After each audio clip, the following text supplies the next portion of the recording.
reported breaking news in the last couple of minutes that Aaron Banks had got in touch with you, hadn't he, and actually tweeted out that they were going to delete that offensive poster that they'd put on Twitter yesterday. And apologise. Yeah. And I think that's quite significant. I mean, let's get your reaction to that, first of all. When you saw that meme that was going around, what was your reaction? I think it was rather sad and rather lame. And I think, well, if they take it down now, why did they put it up in the first place? So, I mean, they have achieved what they wanted. Everybody's talking about it. It's been retweeted many, thousands of times on Twitter, and I don't think it has done your country any good.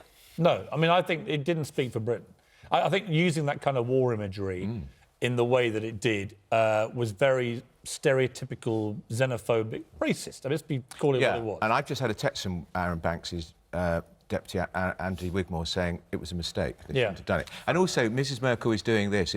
Were they sort of implying... all imagery, the whole thing was offensive. And all that. But, you know, look, not acceptable. They're having it both ways, aren't they? They get it out, they stir up an incite, and then they want to play the good guys, and we want to pat on the back. They know what they're doing. I don't actually really agree with that. I think they thought they were doing something that was quite smart, Alec, clever, and they caught a big cold. People on their own side reacted badly. I saw lots of Leave voters who were saying what I was saying, which was this actually plays to the stereotype view of a Leave voter. Yeah. It makes them out to be Little England, racist, xenophobe. That was their campaign during the referendum. Remember the breaking point poster? Clearly racist. Even Nigel Farage is now concerned that it was used the day Joe Cox was assassinated. But Kevin, we have to... I agree. He joked he wanted to see Greta Thunberg drowning in the middle of the Atlantic on a yacht. Come on. But having said all that, we have to, as part of this, you know, we've been talking for ages, haven't we, about the tribalism of this debate. When someone like Aaron Banks backs down... 18 hours later. But he backs down, he's apologising, he's deleting, he's admitting it was wrong. I think you have to have it in ourselves to give credit. Otherwise, where do we go? If no one can ever back down and apologise and it be accepted, there's no impetus for anyone to ever apologise. But it's how much credit and why has he done it? When I think we can all say it was wrong. He spread the poison.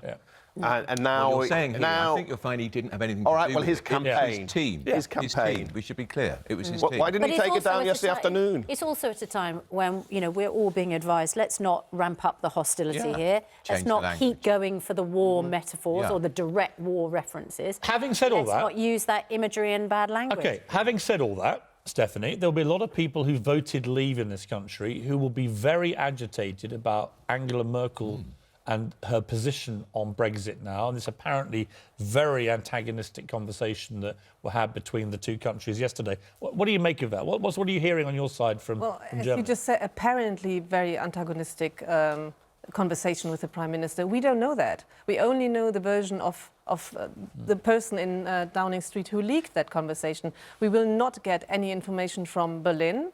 I tried yesterday and I got the same answer as anybody else. They never do that. They never publish... Are they angry that the British appear to have leaked all this?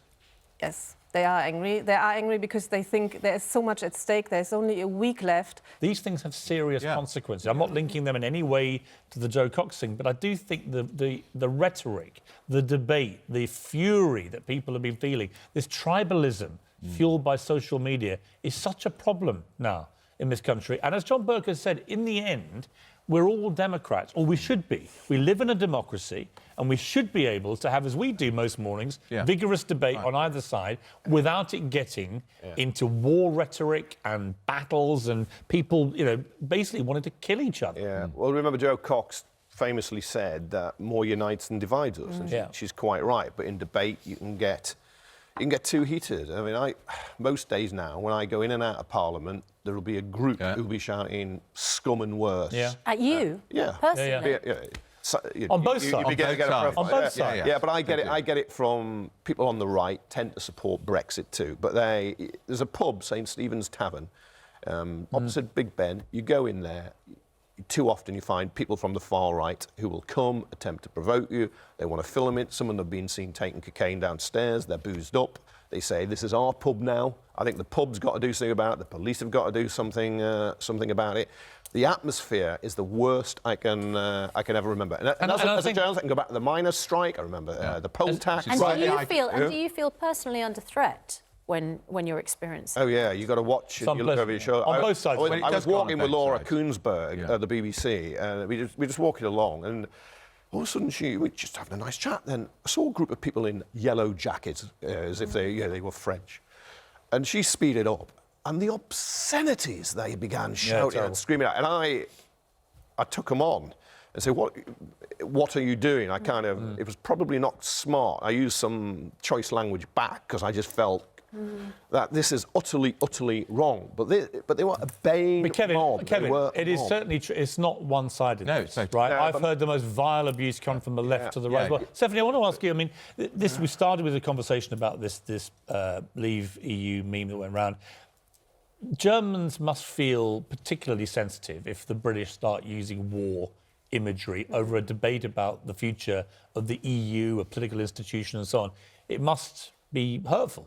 It's actually, Germans, as you know, Germans have a very big love for the United Kingdom. And for 3 years, the German public have been looking at Britain, and they do not understand why this has become so extreme. Because, of course, most people do not understand in the first place why Brexit happened. But also, I was also in the Parliament the day after the Parliament was called back after the Supreme Court decision. And I felt really sad.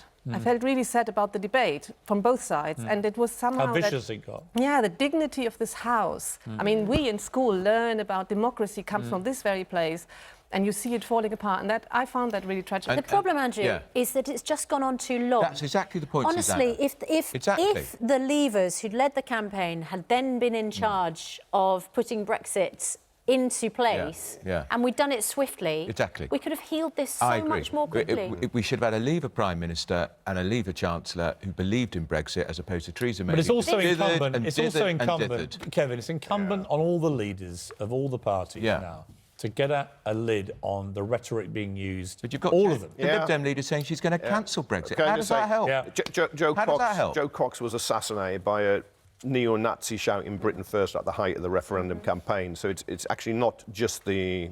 It's not just the length. He was deranged. I don't think he was deranged. He was a far... Well, anyone who's far-right and a neo-Nazi has to be deranged.